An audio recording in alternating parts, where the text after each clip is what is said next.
बिस्मिल्लाहिर्रहमानिर्रहीम। अल्हम्दुलिल्लाहि रब्बिल आलमीन। अल्हम्दुलिल्लाहिल्लज़ी अल्लमल क़ुरआन ख़लक़ल इंसान अल्लमहुल बयान। वस्सलातु वस्सलामु अला सय्यिदिना मुहम्मद व अला आलिहि त्ताहिरीन व लअनतुल्लाहि अला अअदाइहिम अजमईन। अम्मा बाद। मुहतरम नाज़रीन, जिएं त उलूम क़ुरआन जे सिलसिले में असांजी ही नशिस्त है, यानी हिन माह मुबारक रमज़ान में क़ुरआन मजीद जे मुतालिक़ उहा मालूमात जेका हर मोमिन ऐं मुसलमान के हुजण घुर्जे अव्हां ताईं पहुचाइण जी पूरी कोशिश कंदासीं। उलूम क़ुरआन अहिड़ो इल्मु आहे जेको क़ुरआन जी मुतालिक़ मालूमात फ़राहम करे थो ऐं इन मुतालिक़ तवील किताब ऐं इन मुतालिक़ तमाम घणी तादाद में किताब पिण लिखिया विया आहिनि ऐं इहो इल्मु मदारिस दीनिया ऐं हौज़ात इल्मिया में पिण पढ़ायो वञे थो। लेकिन मां कोशिश कंदुसि त हिन सिलसिले में उन्हनि इस्तिलाहनि ऐं ॾुखियाइनि खे आसानियुनि में तब्दील कंदे बिल्कुलु सवली ज़बान में हिन इल्म खे अव्हां ताईं पहुचायां त जीअं हिन इल्म में असांजे लाइ ऐं अव्हां जे लाइ फ़ाइदो साबित थी सघे। सभ खां पहिरियां अचूं था त उलूम क़ुरआन जी तारीफ़ छा आहे। उलूम क़ुरआन यानी अहिड़ो इल्मु जंहिं में तफ़सीर खां अलावा, तफ़सीर बयान करण खां अलावा क़ुरआन सां मरबूत ॻाल्हियुनि जो बहस कयो वञे। मसलन अहिड़ो इल्मु जंहिं में क़ुरआन जे नुज़ूल जो तरीक़ो कीअं आहे, या क़ुरआन खे कीअं गॾु कयो वियो, या क़ुरआन जी मक्की ऐं मदनी सूरतनि जे तक़सीम जी बुनियाद छा आहे। अहिड़े क़िस्म जे ॿियनि बहसनि खे ही इल्मु पाण में सांढे थो। पर अॼु जी हिन गुफ़्तगू में असां क़ुरआन जे नालनि ऐं क़ुरआन जे सिफ़तनि खे अव्हां जे साम्हूं बयानु कंदासीं। क़ुरआन मजीद जे नालनि जे बारे में कुझु जो चवणु आहे त क़ुरआन जा 50 नाला आहिनि, कुझु जो चवणु आहे त न क़ुरआन जा 95 नाला आहिनि, वरी कुझु जो चवणु आहे त न तादाद अञा वधीक आहे। पर कुझु मुहक़िक़ ईअं चवनि था त क़ुरआन जा महदूद नाला आहिनि, 5-6 या एतिरी महदूद तादाद आहे। आख़िर एॾो वॾो इख़्तिलाफ़ छो आहे। जिते कुझु क़ुरआन जा 6 या 7 नाला बयानु कनि था, उते वरी ॿिया आलिम क़ुरआन जा 100, 95, 50 नाला बयानु कनि था। इन जी वजह इहा आहे त क़ुरआन मजीद जे नाले ऐं क़ुरआन जी सिफ़त में इश्तिबाह थी वियो। कुझु माण्हुनि क़ुरआन जी सिफ़त खे बि क़ुरआन जो नालो क़रार ॾिनो। तंहिंजे करे असांजे लाइ बि मुनासिब आहे त सभ खां पहिरियां असां सिफ़त ऐं नाले में फ़र्क़ु बयानु कयूं। इस्म ऐं वस्फ़ में कहिड़ो फ़र्क़ु आहे। इस्म उनखे चइबो आहे जेको ज़ात मुसम्मा जी हिकायत करे, याने अहिड़ो नालो जेको ज़ात मुसम्मा खे बयानु करे। मसलन अगर कंहिं माण्हू जो नालो ग़ुलाम महदी हुजे त जीअं ई असां ग़ुलाम महदी जो नालो खणंदासीं त असांजे ज़हन में उहो पूरो शख़्स ज़हन में अची वेंदो, यानी उन शख़्स जी पूरी ज़ात असांजे ज़हन में अची वेंदी। इनखे चइबो आहे इस्म। ऐं इन जे मुक़ाबले में सिफ़त आहे। सिफ़त या वस्फ़ याने अहिड़ो लफ़्ज़ जेको उन मुसम्मा जी कुझु हालत खे बयानु करे। जीअं अगर इन ग़ुलाम महदी जी हिकिड़ी सिफ़त इहा हुजे त ग़ुलाम महदी सच्चार आहे। हाणे ही जेको लफ़्ज़ सच्चार आहे, इहा सच्चार सिफ़त आहे। लेकिन ही लफ़्ज़ सचार चवण सां असांजे ज़हन में ग़ुलाम महदी जी पूरी ज़ात ज़हन में नथी अचे। असांजे ज़हन में ग़ुलाम महदी जी हिक हालत ज़हन में अचे थी, तो ग़ुलाम महदी जी हिक हालत इहा आहे त हू सचार आहे, या उन जी ॿी वसफ़ अगर नमाज़ी हुजे त नमाज़ी चवण सां असांजे ज़हन में ईअं ईंदो त ग़ुलाम महदी जी हिकिड़ी हालत इहा आहे त हू नमाज़ी आहे। त बस इस्म ऐं वसफ़ में इहो फ़र्क़ु थियो त इस्म उहो लफ़्ज़ आहे जेको ज़ात मुसम्मा खे बयानु कंदो आहे, ऐं वसफ़ उहो लफ़्ज़ आहे जेको उन मुसम्मा जी कुझु हालत खे बयानु कंदो आहे। इन लफ़्ज़ खे, इन फ़र्क़ के मद्देनज़र रखंदे हाणे असां अचूं था त क़ुरान मजीद जा कहिड़ा नाला आहिनि ऐं उन्हनि जी माना छा आहे ऐं क़ुरान मजीद जा जूं कहिड़ियूं वसफ़ूं आहिनि। इन फ़र्क़ के मद्देनज़र रखंदे हाणे असां क़ुरान मजीद जे नालनि ऐं वसफ़नि के बयानु कयूं था। क़ुरान मजीद जा जीअं त अव्हां जे साम्हूं बयानु कयासीं त कुझु जो चवणु आहे तिन जा नाला घणा आहिनि, असां चंद मशहूर नालनि खे अव्हां जे साम्हूं बयानु कयूं था। क़ुरान मजीद जो पहिरियों ऐं मशहूर तरीन नालो ख़ुद क़ुरान आहे। ही क़ुरान उन किताब मुक़द्दस जो नालो आहे जेको किताब मुक़द्दस आख़िरी नबी हज़रत मोहम्मद मुस्तफ़ा सल्लल्लाहु अलैहि वसल्लम ते अल्लाह जी तरफ़ खां नाज़िल थियो। जीअं हज़रत मूसा अलैहिस्सलाम ते नाज़िल थियल किताब जो नालो तौरेत आहे, हज़रत ईसा अलैहिस्सलाम ते नाज़िल थियल किताब जो नालो इंजील आहे, हज़रत दाऊद अलैहिस्सलाम ते नाज़िल थियल किताब जो नालो ज़बूर आहे, अहिड़े तरीक़े सां पाण सगोरन जे मथां नाज़िल थियल मुक़द्दस किताब जो नालो क़ुरान आहे। क़ुरान अगर अलिफ लाम सां ॾिठो वञे अल क़ुरान त इहो हिन किताब मुक़द्दस में 50 भेरा इस्तेमालु थियो आहे, ऐं अगर अलिफ लाम खां बग़ैर ॾिठो वञे त ही लफ़्ज़ क़ुरान ख़ुद इन किताब मुक़द्दस में 15 भेरा इस्तेमालु थियो आहे। याने लफ़्ज़ क़ुरान ख़ुद क़ुरान में मिलाए करे 65 भेरा इस्तेमालु थियो आहे। सूरह बक़रा जी आयत जेका माह मुबारक रमज़ान सां भी मुनासिबत रखे थी, जंहिंमें इरशाद परवरदिगार आहे शहरो रमज़ान अल्लज़ी उनज़िला फ़ीहिल क़ुरान। हिते क़ुरान अलिफ लाम सां इस्तेमालु थियो आहे त ही माह मुबारक रमज़ान उहो महीनो आहे जंहिंमें क़ुरान खे नाज़िल कयो वियो। अहिड़े तरीक़े सां बग़ैर अलिफ लाम जे सूरत बनी इसराइल जी हिन आयत में लफ़्ज़ इस्तेमालु थियो आहे व क़ुरआनन फ़रक़नाहु लितक़रअहु अलन्नास। असां क़ुरान खे जुज़वई सूरत में, टुकड़नि जी सूरत में ए हबीब तो ते असां नाज़िल कयो आहे त जीअं तूं इन क़ुरान खे माण्हुनि ते पढ़ी। तो क़ुरान अलिफ लाम सां ऐं बग़ैर अलिफ लाम जे इस्तेमालु थियो आहे। लफ़्ज़ क़ुरान जी माना छा आहे? लफ़्ज़ क़ुरान ही क़रअ यक़रअु क़िराअतन व क़ुरआनन मां वतल आहे। क़रअ मादे जे लाइ ही क़ुरान मस्दर आहे, हिन जी माना है पढ़ण। बस क़ुरान जी लफ़्ज़ी माना थी पढ़ण। लेकिन क़ुरान जो इहो नालो छो पियो? क़ुरान खे, हिन किताब मुक़द्दस के क़ुरान छो थो चयो वञे? इन जी वजह ॿ वजूह मां साम्हूं बयानु कयां थो। पहिरीं वजह इहा है त ही क़ुरान, ही किताब उहो किताब आहे जेको ॿियनि किताबनि जे नाज़िल थियण वारे तरीक़े खां मुख़्तलिफ़ तरीक़े सां नाज़िल थियो आहे।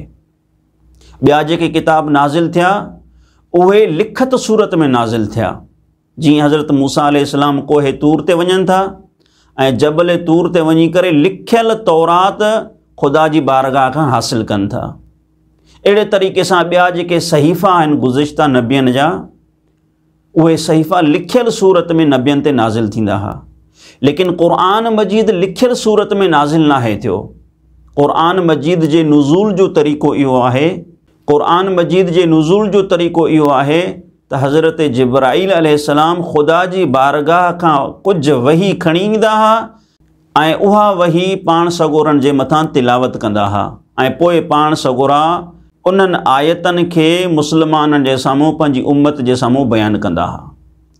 त बस क़ुरान जो जेको हुसूल आहे, ही वही जेका पाण सगोरन अल्लाह खां हासिल कई आहे, ही वही पढ़ण जे ज़रिए सां मुंतकिल थी आहे। यानी जिब्राईल इन वही के पाण सगोरन ते पढ़ी आहे, तंहिंजे करे इन पढ़ियल वही जो नालो क़ुरान पइजी वियो। ॿी वजह इहा आहे त क़ुरान मजीद ही उहो मुक़दस किताब आहे जेको ता क़यामत ताईं बाक़ी रहण वारो किताब आहे। ही उहो किताब आहे जंहिंजूं तालीमात अबदी ऐं हमेशा आहिनि। ही उहो किताब आहे जेको कॾहिं बि नस्ख़ ऐं रद्द न थींदो। ही उहो किताब आहे जेको अल्लाह ताला पंहिंजे आख़िरी नबी ते आख़िरी किताब बणाए करे नाज़िल कयो आहे। तंहिंजे करे ही किताब सभिनी ॿियनि किताबनि खां वधीक पढ़ियो वेंदड़ किताब आहे। तंहिंजे करे हिन किताब मुक़दस जो नालो क़ुरान आहे। क़ुरान मजीद जो ॿियो नालो फ़ुरक़ान आहे। फ़ुरक़ान मस्दर आहे लेकिन फ़ाइल जी माना में। फ़ुरक़ान जो मतिलबु आहे फ़र्क़ु करण वारो, यानी अहिड़ो मुक़दस किताब जेको हक़ ऐं बातिल जे दरमियान में फ़र्क़ु करे, जेको रोशनी ऐं ऊंदाही जे दरमियान में फ़र्क़ु करे, जेको जहालत ऐं इल्म जे दरमियान में फ़र्क़ु करे। तंहिंजे करे हिन किताब जो नालो फ़ुरक़ान आहे ऐं इहो नालो ख़ुदि क़ुरान मजीद में इस्तेमालु थियो आहे। सूरत फ़ुरक़ान जेका क़ुरान मजीद में मौजूदु आहे उनजी पहिरीं आयत में आहे बिस्मिल्लाहिर्रहमानिर्रहीम तबारकल्लज़ी नज़्ज़लल फ़ुरक़ान अला अब्दिही। बाबरकत आहे उहा ज़ात जहां हिन फ़ुरक़ान के पंहिंजे बाने ते नाज़िल कयो। त हिते फ़ुरक़ान मां मुराद क़ुरान मजीद आहे। अहिड़े तरीक़े सां ही लफ़्ज़ फ़ुरक़ान हज़रत मूसा अलैहिस्सलाम जी किताब तौरात जे लाइ बि इस्तेमालु थियो आहे ऐं क़ुरान मजीद सूरत अंबिया में बयानु कयो आहे त वलक़द आतैना मूसा व हारूनल फ़ुरक़ाना, असां मूसा ऐं हारून के फ़ुरक़ान अता कयो। त बहरहाल लफ़्ज़ फ़ुरक़ान बि क़ुरान मजीद जे नालनि मज़ा हिकु नालो आहे। अहिड़े तरीक़े सां क़ुरान मजीद जो टियों नालो ज़िक्र आहे। ज़िक्र हिते इस्म फ़ाइल जी माना में आहे, यानी मुज़क्किर मुराद आहे। उहो किताब जेको इंसाननि खे ख़ुदा जी तालीमात खे यादगिरी ॾियारे थो। हिते थोरो सोचण जी ॻाल्हि आहे त क़ुरान मुज़क्किर कीअं आहे, छो जो क़ुरान जेका वही खणी आयो, जेका तालीमात क़ुरान मुस्लमाननि ताईं पहुचाई, उहा त इब्तिदाई तालीमात हुई। तज़कीर ऐं यादगीरो उते हूंदो आहे जिते पहिरियां का ॻाल्हि बयानु कई वञे ऐं उहा ॻाल्हि विसरण जो ख़तरो हुजे, ॿीहर बयानु करण खे तज़कीर चइबो आहे, यादगीरो चइबो आहे। लेकिन क़ुरान मजीद इब्तिदा में शुरूआत में वही बयानु कई, तालीमात शुरू में बयानु कयो। त इन बावजूद हिन वही जो नालो, हिन किताब जो नालो ज़िक्र कीअं पइजी वियो? इन जी वजह इहा आहे त क़ुरान मजीद के ज़िक्र उन जे करे चइबो आहे त क़ुरान या इस्लाम या ख़ुदा जे तरफ़ खां जेके बुनियादी तालीमात आहिनि, उहे सभु तालीमात उहे आहिनि जेके इंसान जी फितरत में, इंसान जे वुजदान में ख़ुदा मुताल पहिरियां खां ई रखे छॾियूं आहिनि। बसि ही क़ुरान मजीद उहा तालीमात खणी आयो आहे जेका इंसान में पहिरियां खां ई ख़ुदा मुताल उन्हनि जी ज़मीर में रखी छॾी आहे। त ही क़ुरान उन पैगाम खे ॿीहर यादगिरी ॾियारे थो। जीअं उलमा जो चवणु आहे त तौहीद फितरी आहे, अहिड़े तरीक़े सां इस्लाम जा जेके बि क़ानून आहिनि उहे फितरी ऐं अक़ली क़ानून आहिनि। तंहिंजे करे अगरि क़ुरान को क़ानून बयानु करे थो त यानी क़ुरान हिकु भेरो फितरत ॾांहुं सॾे थो, यादगिरी ॾियारे थो। तंहिंजे करे क़ुरान जो नालो ज़िक्र आहे ऐं इहो नालो बि पिणु क़ुरान मजीद में इस्तेमालु थियो आहे। सूरत नहल जी आयत नंबर 44 में इरशाद परवरदिगार आहे व अनज़लना इलैका ज़िक्रा, ए हबीब असां तोॾां ज़िक्र खे नाज़िल कयो। ऐं ज़िक्र मां मुराद हिते क़ुरान मजीद आहे। क़ुरान मजीद मुज़क्किर आहे, यादगीरो ॾियारण वारो आहे। या हिकु ॿिए हंधि अलाह ताला फ़रमायो त इन्ना नहनु नज़्ज़लना ज़िक्र व इन्ना लहू लहाफ़िज़ून, असां ही ज़िक्र खे नाज़िल करण वारा आहियूं ऐं असां ही हिन जी हिफ़ाज़त करण वारा आहियूं। त हिते बि ज़िक्र मां मुराद क़ुरान मजीद आहे। अहिड़े तरीक़े सां क़ुरान मजीद जो चौथो नालो अल किताब आहे। अल किताब, लफ़्ज़ किताब जी माना छा आहे? लफ़्ज़ किताब कुतुब मादे मां आहे ऐं कुतुब जी माना आहे गॾु थियणु या गॾु करणु।